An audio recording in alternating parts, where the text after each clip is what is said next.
जय श्री गोरक्ष। प्रिय श्रोताओं, आप देख रहे हैं वाल्मीकि रामायण का आज भाग 111 तथा सुंदरकांड का भाग 9।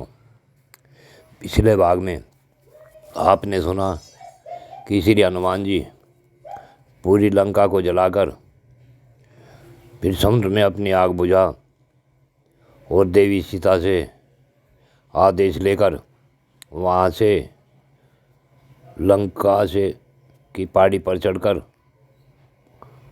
कूद गए और फिर उत्तर के तट पर आकर उतरे।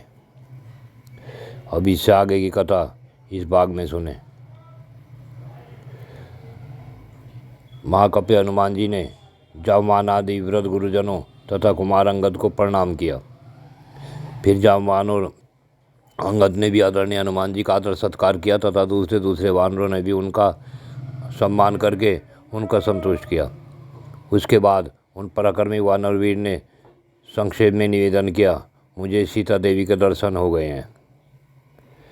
अत्यंत भयंकर आकार वाली राक्षसियाँ उनकी रखवाली करती हैं। साध्वी सीता बड़ी भोली भाली है। वे एक वेणी धारण किए हुए रहती हैं और श्री रामचंद्र जी के दर्शन के लिए बहुत ही उत्सुक है। उपवास के कारण बहुत थक गई हैं, दुर्बल और मलिन हो रही हैं तथा उनके केस जटा के रूप में परिवर्तित हो गए हैं। हनुमान जी की उपयुक्त बात सुन अंगद ने उस समय समस्त वानर वीरों के बीच में यह उत्तम बात कही, वानर श्रेष्ठ, बल और पराक्रम से तुम्हारे समान कोई नहीं है, क्योंकि तुम इस विशाल समुद्र को लांघकर फिर इस पार लौट आए। अपने स्वामी श्री रघुनाथ जी के प्रति तुम्हारी भक्ति अद्भुत है। तुम्हारा पराक्रम और धैर्य भी आश्चर्यजनक है। बड़े सौभाग्य की बात है कि तुम श्री रामचंद्र जी की यशस्विनी पत्नी सीता देवी का दर्शन कराए। अब भगवान श्री राम सीता के वियोग से उत्पन्न हुए शोक को त्याग देंगे, यह भी सौभाग्य का ही विषय है। जब सभी महामनस्वी वानर वहाँ प्रसन्नतापूर्वक बैठ गए, तब हर्ष में भरे हुए जामवान ने उन पवन कुमार महाकपि हनुमान जी से प्रेम पूर्वक कार्य सिद्धि का समाचार पूछा। महाकपि, तुमने देवी सीता को कैसे देखा? वे वहाँ किस प्रकार रहती हैं और क्रूर कर्मा दशानन उनके प्रति कैसा बर्ताव करता है? ये सब बातें तुम हमें ठीक ठीक बताओ। तब जामवान के इस प्रकार पूछने पर हनुमान जी के शरीर में रोमांच हो आया। उन्होंने सीता देवी को मन ही मन मस्तक झुकाकर प्रणाम किया और इस प्रकार कहा, मैं आप लोगों के सामने ही समुद्र के दक्षिण तट पर जाने की इच्छा से सावधान हो महेंद्र पर्वत के शिखर से आकाश में उछला था। तत्पश्चात भी समुद्र में मुझे नागमाता सुरसा देवी का दर्शन हुआ। देवी सुरसा मुझसे इस प्रकार बोली, कपिश्रेष्ठ देवताओं ने तुम्हें मेरा भक्ष बनाया है, इसलिए मैं तुम्हें भक्षण करूंगी, क्योंकि सारे देवताओं ने आज तुम्हें ही मेरा आहार नियत किया है। सुरसा के ऐसा कहने पर मैं हाथ जोड़कर विनीत भाव से उसके सामने खड़ा हुआ और उदास मुख होकर इस प्रकार बोला, हे देवी, शत्रुओं को संताप देने वाले दशरथ नंदन श्री राम अपने भाई लक्ष्मण और पत्नी सीता के साथ दंडकारण्य में आए थे। वहाँ दुरात्मा रावण ने उनकी पत्नी सीता को हर लिया। मैं इस समय श्री रामचंद्र जी की आज्ञा से दूत होकर उन्हीं सीता देवी के पास जा रहा हूँ। तुम भी श्री रामचंद्र जी के ही राज में रहती हो, इसलिए तुम्हें उनकी सहायता करनी चाहिए। श्री रामचंद्र जी का दर्शन करके तुम्हारे मुख में मैं स्वयं आ जाऊँगा, यह तुमसे सच्ची प्रतिज्ञा करता हूँ। मेरा ऐसा कहने पर वह इच्छा रूप धारण करने वाली सुरसा बोली कि माँ वानर, मेरे आहार के रूप में निकट आवा कोई भी प्राणी मुझे टालकर आगे नहीं जा सकता। जब सुरसा ने ऐसा कहा, उस समय मेरा शरीर 10 योजन बड़ा था, किंतु एक ही क्षण में मैं उससे बड़ा हो गया। तब सुरसा ने भी अपने मुंह को मेरे शरीर की अपेक्षा अधिक फैला दिया। उसके पहले मुंह को देखकर मैंने फिर अपने स्वरूप को छोटा कर लिया और उसी मुहूर्त में मेरा शरीर अंगूठे के बराबर हो गया। फिर तो मैं सुरसा के मुंह में शीघ्र ही घुस गया और तत्क्षण बाहर निकल आया। उस समय सुरसा देवी ने अपने दिव्य रूप में स्थित होकर मुझसे कहा, हे माँ वानर, तुम सुखी रहो, मैं तुम पर बहुत प्रसन्न हूँ। उस समय सभी प्राणियों ने साधु साधु कहकर मेरी बुरी बुरी प्रशंसा की। मैंने जब समुद्र का दक्षिण किनारा देखा जहाँ लंकापुरी बसी हुई है। सूर्यदेव के अस्ताचल को चले जाने पर मैंने राक्षसों की निवास स्थल लंकापुरी में प्रवेश किया, किंतु ये भयानक पराक्रमी राक्षस मेरे विषय में कुछ भी जान न सके। मेरे प्रवेश करते ही प्रलय काल के मेघ की भांति काली कांति वाली एक स्त्री टाच करती मेरे सामने आकर खड़ी हो गई। उसके सिर के बाल प्रज्वलित अग्नि के समान दिखाई देते थे। वह मुझे मार डालना चाहती थी। यह देख मैंने बाएं हाथ के मुख के प्रहार करके उस भयंकर निशाचरी को परास्त कर दिया और प्रदोष काल में पुरी के भीतर घुस गया। उस समय उस डरी हुई निशाचरी ने मुझसे इस प्रकार कहा, वीर, मैं साक्षात लंकापुरी हूँ।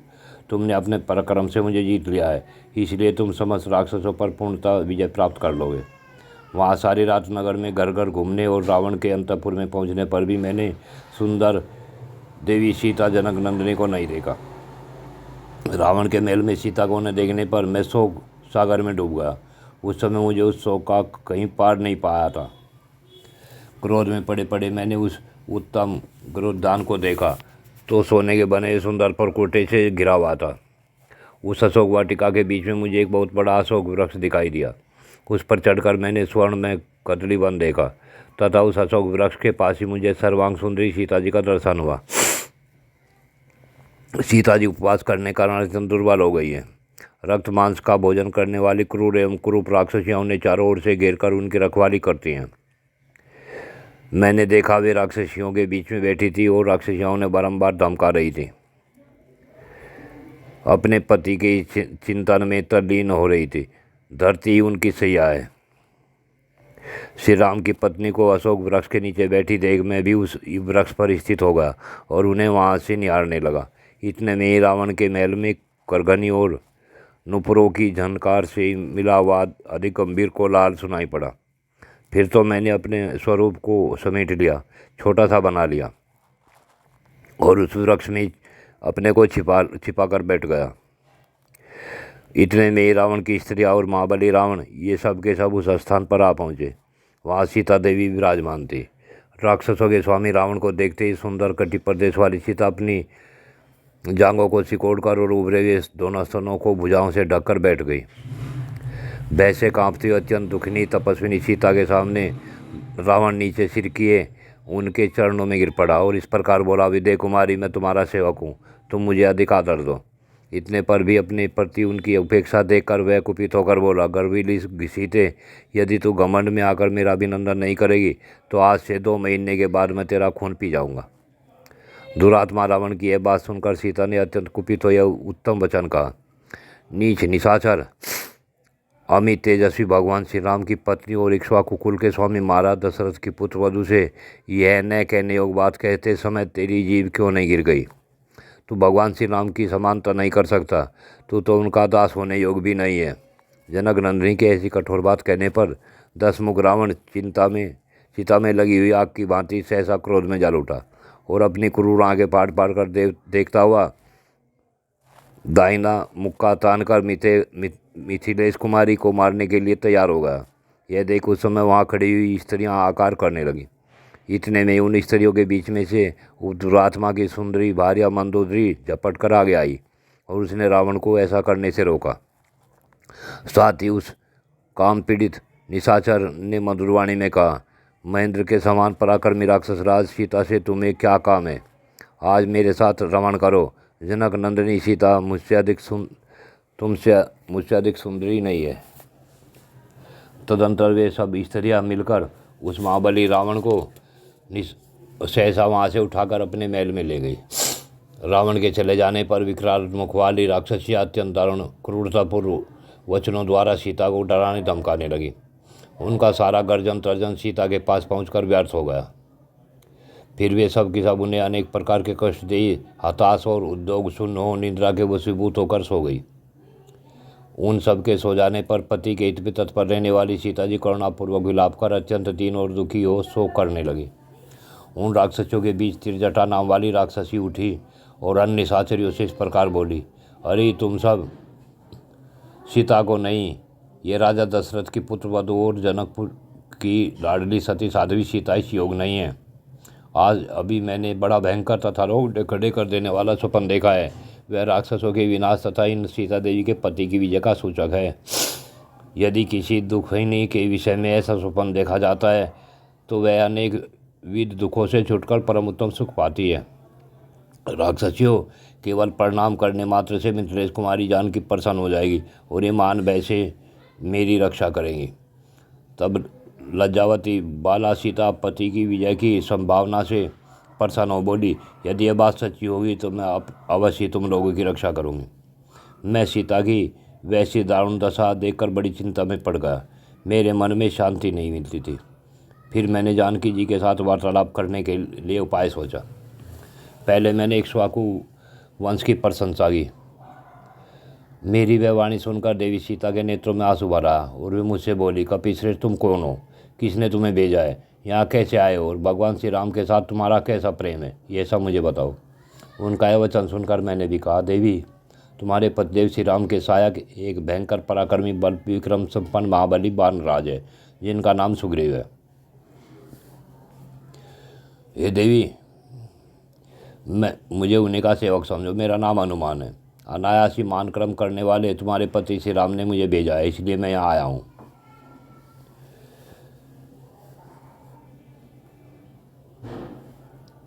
मेरी यह बात सोच समझ कर जनक सीता ने कहा, मेरी इच्छा है कि श्री रघुनाथ जी की रावण का संहार करके मुझे यहाँ से ले चले। तब मैंने उस सती साध्वी देवी भार्या सीता को सिर झुकाकर प्रणाम किया और कोई ऐसी पहचान मांगी जो श्री रघुनाथ जी के मन को आनंद प्रदान करने वाली हो। मेरे मांगने पर सीता जी ने, लो यह उत्तम चूड़ामणि है, जिसे पाकर महाबाहु श्री राम तुम्हारा विशेष आदर करेंगे। ऐसा कहकर सुंदरी सीता ने मुझे परम उत्तम चूड़ामणि दे दी और फिर कहा। उस समय उन्होंने मन से कुछ निश्चय करके मुझे उत्तर दिया, हनुमान तुम श्री रघुनाथ जी को मेरा सारा वृत्तांत सुनाना और ऐसा प्रयत्न करना जिससे सुग्रीव सहित दोनों बंधुवीर श्री राम और लक्ष्मण मेरा हाथ सुनते ही अविलंब यहाँ आ जाए। यदि इसके विपरीत हुआ तो 2 महीने तक मेरा जीवन शेष है। उसके बाद रघुनाथ जी मुझे नहीं देख पा सकेंगे, मैं अनाथ की भांति मर जाऊंगी। उनका यह करुणाजनक वचन सुनकर राक्षसों के प्रति मेरा क्रोध बहुत बढ़ गया। फिर मैंने शेष बचे हुए भावी कार्य पर विचार किया। तदनंतर मेरा शरीर बढ़ना लगा और तत्काल पर्वत के समान हो गया। मैंने युद्ध की इच्छा से रावण के उन वन को उजाड़ना आरंभ किया। उस उड़े हुए वनखंड को वहाँ सोकर उठी विकराल मुख वाली राक्षसियों ने देखा। उस वन में मुझे देखकर वे सब इधर उधर डर जुट गई और तुरंत रावण के पास जाकर उन्होंने वन विध्वंसक का सारा समाचार कहा। यह सुनकर राक्षसराज ने अपने मन के अनुकूल चलने वाले किन्नर नामक राक्षसों को भेजा, जिन पर विजय पाना अत्यंत कठिन था। वे हाथों में सूल और मुदगर लेकर आए थे। उनकी संख्या 80,000 थी, परंतु मैंने उन वन प्रांत में एक परी से ही उन सबका संहार कर डाला। उनमें जो मरने से बच गए वे जल्दी जल्दी पैर बढ़ाते हुए भाग गए। उन्होंने रावण को मेरे द्वारा मारी गई सेना के बारे में समाचार बताया। उसके बाद मेरे मन में एक नया विचार उत्पन्न हुआ और मैंने क्रोधपूर्वक वहाँ के उत्तम चैत्य प्रसाद को, जो लंका का सबसे सुंदर भवन था तथा जिसमें 100 खंभे लगे थे, वहाँ के राक्षसों का संहार करके तोड़ फोड़ डाला। तब रावण ने घोर रूप वाले भयानक राक्षसों के साथ, जिनकी संख्या बहुत अधिक थी, प्रस्थ के बेटे जम्बूमाली को युद्ध के लिए भेजा।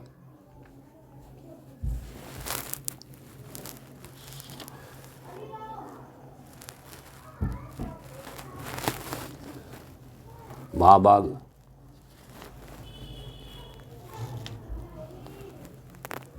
वह राक्षस बड़ा बलवान तथा युद्ध की कला में कुशल था, तो भी मैंने अत्यंत घोर परिचय मारकर सेवकों सहित उसे काल के काल में डाल दिया। यह सुनकर राक्षस राज रावण ने पैदल सेना के साथ अपने मंत्री के पुत्रों को भेजा, जो बड़े बलवान थे, किंतु मैंने उन्हें परिचय ही उन सबको यमलोक भेज दिया। उस युद्धभूमि में शीघ्रतापूर्वक पराक्रम प्रकट करने वाले मंत्री कुमारों को मारा गया सुनकर रावण ने 5 शूरवीर सेनापतियों को भेजा। उन सबको भी मैंने सेना सहित मौत के घाट उतार दिया। तब 10 मुख रावण ने अपने पुत्र महाबली अक्षय कुमार को बहुसंख्यक राक्षसों के साथ युद्ध के लिए भेजा। मंदोदरी का वह पुत्र युद्ध की कला में बड़ा प्रवीण था। वह आकाश में उड़ रहा था। उसी समय मैंने सहसा उसके दोनों पैर पकड़ लिए और 100 बार घुमाकर उसे पृथ्वी पर पटक दिया। इस तरह वहाँ पड़े हुए कुमार अक्षय को मैंने पीस डाला। अक्षय कुमार युद्धभूमि में आया और मारा गया।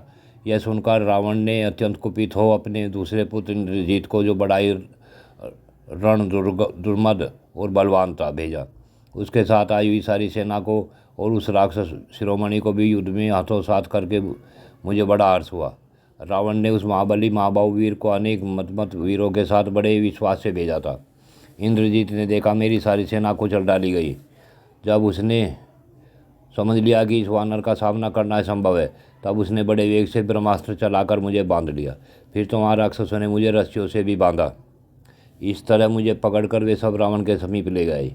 दुरात्मा रावण ने मुझे देखकर वार्तालाप आरंभ किया और पूछा, तू लंका में क्यों आया तथा राक्षसों का वध तूने क्यों किया? मैंने वहाँ उत्तर दिया, यह सब कुछ मैंने सीता जी के लिए किया है। प्रभु, जनकनंदिनी के दर्शन की इच्छा से ही मैं तुम्हारे महल में आया हूँ।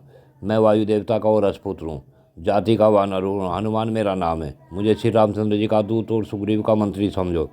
श्री रामचंद्र जी का दूत कार्य करने के लिए ही मैं यहाँ तुम्हारे पास आया हूँ। तुम मुझे स्वामी का संदेश जो मैं तुम्हें बता रहा हूँ सुनो। राक्षस राज वानरराज सुग्रीव ने तुमसे एकाग्रता पूर्वक जो बात कही उस पर ध्यान दो। महाभाग सुग्रीव ने तुम्हारी कुशल पूछी और तुम्हें सुनाने के लिए धर्म, अर्थ और काम से युक्त हितकर तथा लाभदायक बात कही है। रावण, उन्होंने मुझे बताया कि राक्षस रावण ने मेरी पत्नी को हर लिया है। उसके उद्धार के कार्य में सहायता करने के लिए तुम मेरे सामने प्रतिज्ञा करो। बाली ने जिनका राज छीन लिया था, उन सुग्रीव के साथ लक्ष्मण सहित भगवान श्री राम ने अग्नि को साक्षी बनाकर मित्रता की है। श्री रघुनाथ जी ने युद्ध स्थल में एक दूसरे ही बाण से बाली को मारकर सुग्रीव को उछलने कूदने के से वानरों का महाराज बना दिया है। अतः हम लोगों को मैं संपूर्ण हृदय से उनकी सहायता करनी है। यही सोचकर सुग्रीव ने धर्मानुसार मुझे तुम्हारे पास भेजा है। उनका कहना है कि तुम तुरंत सीता को ले आओ और जब तक वीर वानर तुम्हारी सेना का संहार नहीं करते तभी तक उन्हें रघुनाथ जी को सौंप दो। कौन ऐसा वीर है जिसे वानरों का यह प्रभाव पहले से ज्ञात नहीं है? यही वे वानर हैं जो युद्ध के लिए निमंत्रित होकर देवताओं के पास भी अपनी सहायता के लिए जाते हैं। इस प्रकार वानरराज सुग्रीव तुमसे संदेश देकर कहा है। मेरा इतना कहते ही रावण ने रुष्ट होकर मुझे इस तरह देखा मानो अपनी दृष्टि से दग्ध कर डालेगा। भयंकर कर्म करने वाला राक्षस रावण ने मेरे प्रभाव को न जानकर अपने सेवकों को आज्ञा दे दी कि इस वानर का वध कर दो। तब उनके भाई विभीषण ने मेरे लिए राक्षस राज रावण से प्रार्थना करते हुए कहा कि ये राक्षस शिरोमणि, ऐसा करना उचित नहीं है। आप अपनी इस निश्चय को त्याग दीजिए। आपकी दृष्टि इस समय राजनीति के विरुद्ध मार्ग पर जा रही है। राक्षस राज राजनीति संबंधी शास्त्रों में कहीं भी दूत के वध का विधान नहीं है। दूत तो वही कहता है जैसा कि उसके लिए उसका स्वामी बताता है। उसका कर्तव्य है कि वह अपने स्वामी के अभिप्राय का ज्ञान करा दे। विभीषण के ऐसा कहने पर रावण ने उन राक्षसों को आज्ञा दी, अच्छा तो अब इसकी पूंछ में को जला दो। उसकी आज्ञा सुनकर राक्षसों ने पूंछ में सूतरी की रस्सियाँ तथा रेशमी और सूती कपड़े लपेट दिए। इस प्रकार बांध देने के पश्चात उस प्रचंड प्रकार में राक्षसों ने काट के डंडों और मुक्कों से मारते हुए मेरी पूंछ में आग लगा दी। मैं दिन में लंकापुरी को अच्छी तरह देखना चाहता था, इसलिए राक्षसों द्वारा बहुत सी रस्सियों से बांधे और कसे जाने पर भी मुझे कोई पीड़ा नहीं हुई। उसके बाद नगर द्वार पर आकर वे शूरवीर राक्षस पूंछ में लगी आग से घिरे हुए बंधे हुए मुझको सड़क पर घुमाते हुए सब और मेरे अपराध की घोषणा करने लगे। तत्पश्चात समस्त प्रजा को दग्ध करने वाली प्राजालग्नि के समान में बिना किसी घबराहट का अट्टालिका और गोपुर सहित उस पुरी को अपनी जलती पूंछ की आग से जलाने लगा। फिर मैंने सोचा, लंका का कोई भी स्थान ऐसा नहीं दिखाई देता जो जला हुआ न हो। सारी नगरी जलाकर भस्म हो गई। उस अत्यावश्यक जानकी भी नष्ट हो गई होगी। इस संदेह को आते ही लंका को जलाते जलाते मैंने सीता जी को भी जला दिया और इस प्रकार भगवान श्री राम के इस महान कार्य को मैंने निष्फल कर दिया। इस तरह सुका को रोकर मैं बड़ी चिंता में पड़ गया। इतने में आश्चर्यजन युक्त वृत्तांत वर्णन करने को मुझे कुछ आवाज़ सुनाई दी। उस अद्भुत वाणी को सुनकर मेरे मन में यह विचार उत्पन्न हुआ, शुभ शकुनों से भी यह जान पड़ता है कि जानकी जी जली नहीं है। अग्निदेव जब मुझे ही नहीं जला रहे हैं तो जानकी जी को क्यों जलाएंगे। तत्पश्चात मैंने पुण्य विद्यानंदिनी सीता का दर्शन किया और फिर उनसे विदा लेकर मैं अरिष्ट पर्वत पर आ गया। वहीं से आप लोगों के दर्शन की इच्छा से मैंने दोबारा आकाश में उड़ना आरंभ किया। श्री रामचंद्र जी की कृपा और आप लोगों के प्रभाव से मैंने सुग्रीव के कार्य की सिद्धि के लिए सब कुछ किया है। अब यह सारा कार्य मैंने वहाँ यथोचित रूप से संपन्न किया। जो कार्य नहीं किया है अथवा जो शेष रह गया है वह सब आप लोग पूर्ण करें। कपिवरो श्री रामचंद्र जी का उद्योग और सुग्रीव का उत्साह सफल हुआ। सीता जी का उत्तमशील स्वभाव देखकर मेरा मन अत्यंत संतुष्ट हुआ है। राक्षस राज रावण सर्वथा महान तपोबल से संपन्न है, जिसका अंग सीता का स्पर्श करते समय उसकी तपस्या से नष्ट नहीं हो गया। हाथ से छू जाने पर आँख की लपट भी वह काम नहीं कर सकती, जो क्रोध दिलाने पर जनक नंदिनी सीता कर सकती है।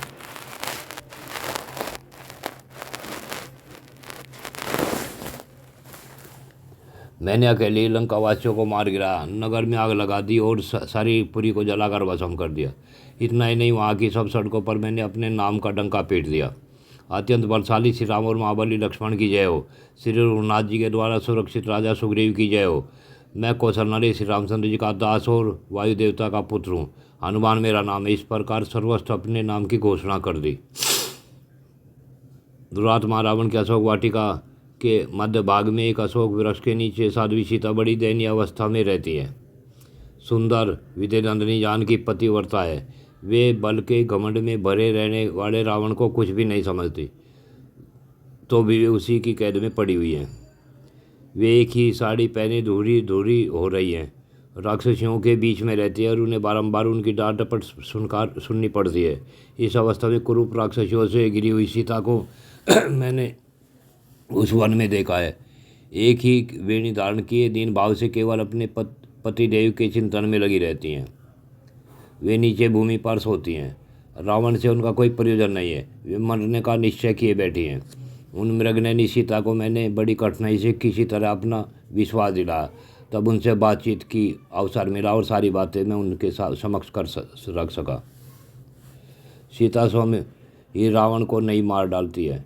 इससे जान पड़ता है कि दशमुख रावण महात्मा है, तपोबल से संपन्न होने के कारण साफ होने के अयोग्य है, तथापि सीतारण के पाप से वह नष्ट प्राय ही है। श्री रामचंद्र जी उसके वध में केवल निमित्त मात्र होंगे। इस प्रकार महाभागा सीता सदा शोक में डूबी रहती है। अतः इस समय जो प्रतिकार करना हो वह सब आप लोग करें। हनुमान जी की बात सुन बालीपुत्र अंगद ने कहा, अतः निशाचर समुदाय सहित लंका को जीतकर युद्ध में रावण का वध करके सीता को साथ ले सफल मनोरथ एवं प्रसन्नचित होकर हम लोग श्री रामचंद्र जी के पास चले। जब हनुमान जी ने राक्षसों के प्रमुख वीरों को मार डाला, ऐसी परिस्थिति में हमारा इसके सिवा और क्या कर्तव्य हो सकता है। हम जनक नंदिनी सीता को साथ लेकर ही चले। कपिवर हम जनक किशोरी ले चलकर श्री राम और लक्ष्मण के बीच में खड़ी कर दें। किष्किंधा में जुटे हुए उन सब वानरों को कष्ट देने की क्या आवश्यकता है। हम लोग ही लंका में चलकर यहाँ के प्रमुख मुख राक्षसों का वध कर डालें। उसके बाद लौटकर श्री राम और लक्ष्मण तथा सुग्रीव का दर्शन करें। अंगद का ऐसा संकल्प जानकर जामवान ने अत्यंत प्रसन्न होकर यह सार्थक बात कही। महाकपे, तुम बड़े बुद्धिमान हो, तथापि इस समय जो कुछ कह रहे हो ये बुद्धिमानी की बात नहीं है, क्योंकि वानरराज सुग्रीव तथा परम बुद्धिमान भगवान श्री राम ने हमें उत्तम दक्षिण दिशा में केवल सीता को खोजने की आज्ञा दी है, साथ में लाने की नहीं। यदि हम लोग किसी तरह सीता को जीतकर उनके पास ले भी चले तो नरश्रेष्ठ श्री राम अपने कुल के व्यवहार का स्मरण करते हुए हमारे इस कार्य से पसंद नहीं करेंगे। राजकुमार, तुम जैसा देखते या सोचते हो यह विचार हम लोगों के योग्य ही है। हम इसे न कर सके ऐसी बात नहीं है, तथापि इस विषय में भगवान श्री राम का जैसा निश्चय हो उसी अनुसार तुम्हें कार्य सिद्धि पर दृष्टि रखनी चाहिए। सदंतर अंगद आदि सभी वीर वानरों और महाकपि हनुमान ने भी जामवान की बात मान ली।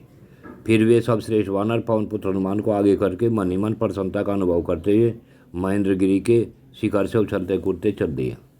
श्री रघुनाथ जी की कार्य सिद्धि करने का उत्तम यश पाकर उन वानरों का मनोरथ सफल हो गया। उस कार्य की सिद्धि हो जाने से उनका उत्साह बढ़ा हुआ था। वे सभी भगवान श्री राम के प्रिय संवाद सुनाने के लिए उत्सुक थे। उस समय वानर शिरोमणि कपिवर हनुमान ने अपने साथियों से कहा, वानरों, तुम सब लोग बेखटके इस वन में मधु का पान करो, मैं तुम्हारे विरोधियों को रोकूंगा। हनुमान जी की बात सुन वानर परवर अंगद ने भी प्रसन्न चित होकर कहा, वानरगण अपनी इच्छा के अनुसार मधुपान करें।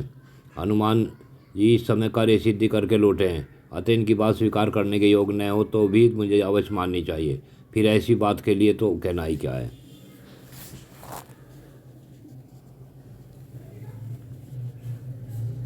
इसलिए वे सामर्थशाली सभी वानर वन रक्षकों पर पूरी शक्ति से आक्रमण करके मधुवन में घुस गए और वहाँ इच्छानुसार मधु पीने तथा रसीले फल खाने लगे। रोकने पर भी वे नहीं रुके तथा कोई कितने ही वानर मद के कारण अत्यंत ग्लानि का अनुभव कर रहे थे। उनका वेग उत्तम उन्मत्त पुरुषों के समान देखा जाता था। वे मधु पी कर मत वाले हो गए थे, अतः बड़े हर्ष के साथ पत्ते भी छाकर सो गए। मधु के मत वाले वे कितने ही वानर पृथ्वी पर सो गए। कुछ ढीठ वानर हंसते और कुछ रोदन करते थे। उस वन में जो दधिमुख के सेवक मधु की रक्षा में नियुक्त थे, वे भी उन भयंकर वानरों द्वारा रोके या पीटे जाने पर सभी दिशाओं में भाग गए। उनमें से कुछ रखवालों को अंगद के दल वालों ने जमीन पर पटक कर घुटनों से खूब रगड़ा। वे सब सेवक अत्यंत उग्र और दधिमुख के पास जाकर बोले, प्रभु, हनुमान जी के बढ़ावा देने पर उनके दल के सभी वानरों ने बलपूर्वक मधुवन का विध्वंस कर डाला। हम लोगों को गिराकर घुटनों से रगड़ा, हमें पीठ के बल पटक कर आकाश का दर्शन करा दिया। दधिमुख को कुपित हुआ देखकर हनुमान जी आदि सभी श्रेष्ठ वानर उस समय बड़े वेग से उनकी ओर दौड़े। वृक्ष लेकर आते हुए एक शाली महाबली महाबाहु दधिमुख को कुपित हुए अंगद ने दोनों हाथों से पकड़ लिया। वे मधु पीकर मनमाद हो गए थे, अतः वे नाना है ऐसा समझकर उन्होंने उन पर दया नहीं दिखाई। वे तुरंत बड़े वेग से पृथ्वी पर पटक कर उन्हें रगड़ने लगे। तब दधिमुख वहाँ से भागा और अपने सेवकों को साथ लेकर बोला, आओ अब वहाँ चले जा, हमारे स्वामी मोटी गर्दन वाले सुग्रीव श्री रामचंद्र जी के साथ विराजमान है। राजा के पास चलकर सारा दोष अंगद के माथे पर मर देंगे। सुग्रीव बड़े क्रोधी हैं, मेरी बात सुनकर वे सभी वानरों को मरवा डालेंगे। वन के रक्षकों से ऐसा कहकर उन्हें साथ में महाबली दधिमुख सहसा उछलकर आकाश मार्ग से चले और पलक मारते वे उस स्थान पर जा पहुँचे जहाँ बुद्धिमान सूर्यपुत्र वानरराज सुग्रीव विराजमान थे। श्री राम, लक्ष्मण और सुग्रीव को दूर से ही देखकर वे आकाश से समतल भूमि पर कूद पड़े। वानर दधिमुख को माथा टेक प्रणाम करते देख वानर शिरोमणि सुग्रीव का हृदय उद्विग्न हो उठा। उसने उनसे इस प्रकार बोले, उठो उठो, तुम मेरे पैरों पर कैसे पड़े हो? मैं तुम्हें अभयदान देता हूँ, तुम मुझे सच्ची बात बताओ।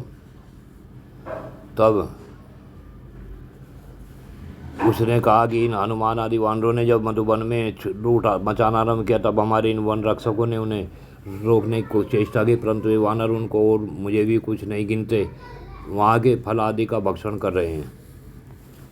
इतना सुनकर उस समय शत्रुवीरों का संहार करने वाले परम बुद्धिमान लक्ष्मण ने उनसे पूछा,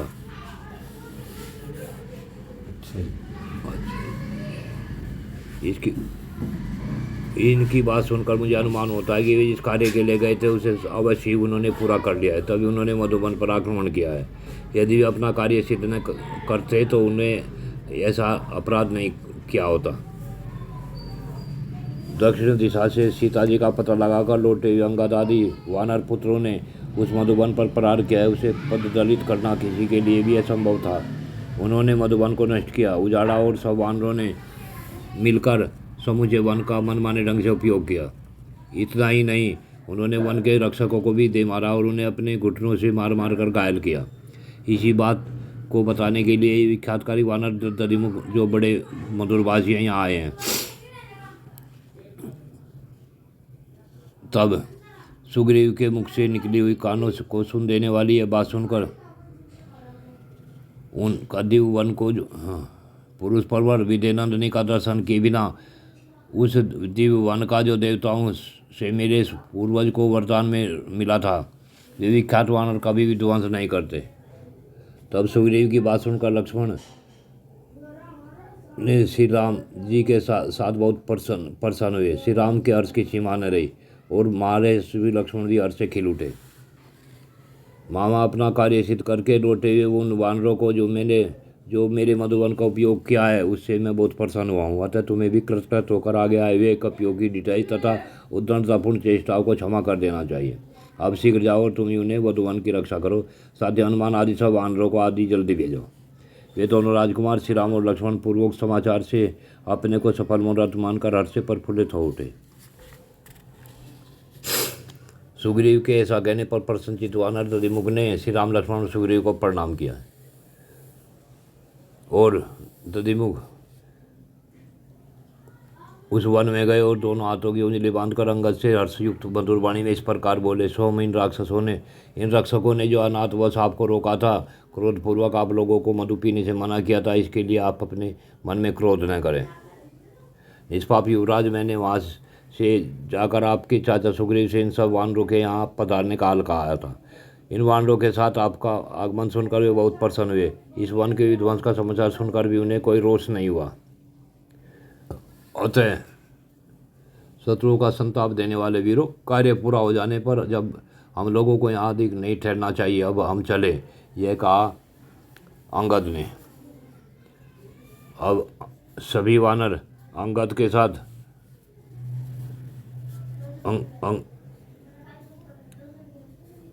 अंगद के साथ आगे बढ़े। तब अंगद बोले, बहुत अच्छा, अब हम लोग चले। इतना कहकर महाबली वानर आकाश में उड़ चले। अंगद और वानरवीर हनुमान को आगे करके सभी वेगवान वानर सहसा आकाश में उछलकर वायु के उड़ाए गए बादलों की भांति बड़े जोर से गर्जना करते हुए किष्किंधा के निकट पहुंच गए। अंगद के निकट पहुंचते ही वानरराज सुग्रीव ने शोक संतप्त कमल नयन श्री राम से कहा। प्रिय श्रोताओ, आज की कथा यहीं पूर्ण होती है। आगे की कथा अगले भाग में। जय शिव गुरु।